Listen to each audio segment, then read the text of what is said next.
And when it comes down to controlling your chaos, the important thing to remember is that it's about what you can control. And my dad quit drinking when I was in kindergarten or first grade. And one of the side effects of growing up as a child of a recovering alcoholic was I went to a lot of Alcoholics Anonymous meetings. This is my mom and dad. And we would go to those meetings, and the adults would be doing adult things, and the kids would all be outside playing. And I would hear this prayer at every meeting, and the prayer is a serenity prayer.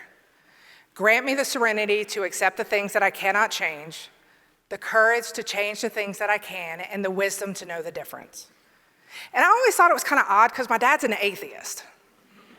And so I would see him having a bad day, and he would be muttering this prayer, and I'm like, who are you talking to, big fella?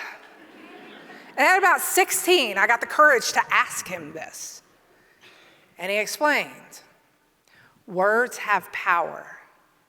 And these words remind him to not pour his very precious energy into a black hole of nothingness, trying to control everything around him that he can't control. Because when that happens, then he starts feeling overwhelmed, out of control, and then he wants to drink.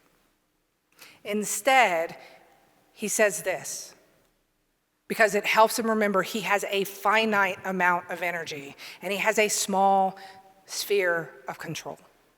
And when he stays within that sphere and he takes that finite amount of his very precious energy and puts it to the things that he actually can change, then he can get on the other side of whatever he's dealing with. It goes back to that very first quote that we were talking about between action and reaction.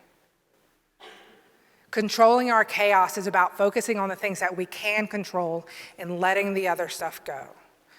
Now, Steve Marabelli says it in a different way. What he says is that incredible change happens in your life when you decide to take control of what you do have power over instead of craving control over what you don't. And when we talk about controlling your chaos, this is what it comes down to.